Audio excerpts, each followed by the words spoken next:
रात के ठीक 2 बजे का समय था। रोहन नाम का एक युवक एक छोटे शहर के पुराने रेलवे स्टेशन पर फंसा हुआ था। उसकी कनेक्टिंग ट्रेन निकल चुकी थी और अगली ट्रेन सुबह 6 बजे की थी। ठंडी हवा, वीरान प्लेटफॉर्म और ऊपर टिमटिमाता हुआ एक पुराना पीला बल्ब, सब कुछ अजीब सा लग रहा था। स्टेशन मास्टर का कमरा बंद था। टिकट खिड़की पर मकड़ी के जाले लटक रहे थे। रोहन ने चारों ओर नजर दौड़ाई, कोई नहीं था। बस दूर कहीं से किसी कुत्ते के भौंकने की आवाज आ रही थी। वो बेंच पर बैठ गया और अपने फोन में गाने सुनने लगा, मगर जैसे ही उसने हेडफोन लगाए, पीछे से किसी ने बहुत धीरे से उसका नाम पुकारा, रोहन। वो झट से पीछे मुड़ा, कोई नहीं। उसने सोचा शायद उसे भ्रम हुआ है, लेकिन फिर वही आवाज आई, रोहन यहाँ आओ। आवाज पुराने वेटिंग रूम की दिशा से आ रही थी। वो डरते डरते उठा और टॉर्च जलाकर उस तरफ बढ़ा। दरवाजा थोड़ा खुला था। उसने धक्का देकर खोला तो अंदर अंधेरा था। सिर्फ कोने में एक पुरानी लालटेन जल रही थी। अंदर एक बूढ़ी औरत बैठी थी, सफेद साड़ी में, बाल बिखरे हुए, आंखें गहरी और लाल सी।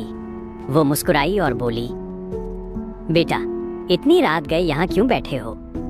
रोहन ने कहा, ट्रेन छूट गई, अगली सुबह की है। औरत ने सिर हिलाया, हाँ, सब लोग यहाँ फंस जाते हैं, सब। उसकी बात सुनकर रोहन को अजीब लगा। उसने पूछा, सब लोग? औरत बोली, जो भी इस वक्त यहाँ रुकता है वो कभी सुबह नहीं देख पाता। रोहन का दिल धड़कने लगा। उसने हंसने की कोशिश की, माँ जी, आप मजाक कर रही हैं ना? बूढ़ी औरत ने बिना कुछ बोले दीवार की ओर इशारा किया। दीवार पर पुरानी तस्वीरें टंगी थीं, जिनमें अलग अलग लोगों की धुंधली फोटो थी। कुछ स्टेशन के प्लेटफॉर्म पर, कुछ इसी कमरे में बैठे हुए, और सबके चेहरों पर डर की झलक। रोहन ने टॉर्च का फोकस बढ़ाया। उनमें से एक तस्वीर में वो खुद था। उसका खून सूख गया।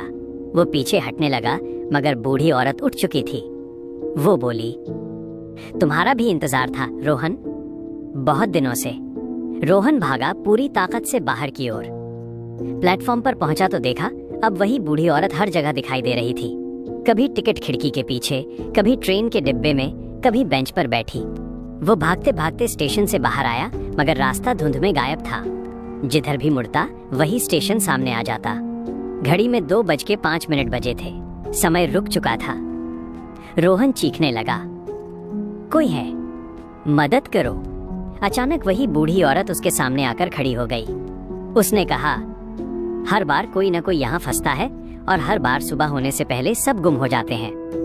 उसने लालटेन ऊपर उठाई और उसकी रोशनी में कई चेहरे दिखे, वो सब लोग जो तस्वीरों में थे। उनके चेहरे मुरझाए हुए, आंखें खोखली, मुंह खुले जैसे चीख में जमे हों। रोहन पीछे गिर गया और सब कुछ काला हो गया। सुबह 6 बजे जब नई ट्रेन स्टेशन पर रुकी तो प्लेटफॉर्म एकदम शांत था। स्टेशन मास्टर दरवाजा खोलकर बाहर आया। वो बेंच के पास गया। वहां रोहन का बैग और मोबाइल रखा था और वेटिंग रूम की दीवार पर एक नई तस्वीर लटकी थी, जिसमें रोहन बैठा था, बेंच पर डरा हुआ, जमे हुए चेहरे के साथ। उस दिन के बाद से लोग कहते हैं, जो भी उस स्टेशन पर रात के 2 बजे रुकता है, वो भयानक रात के इंतजार का हिस्सा बन जाता है।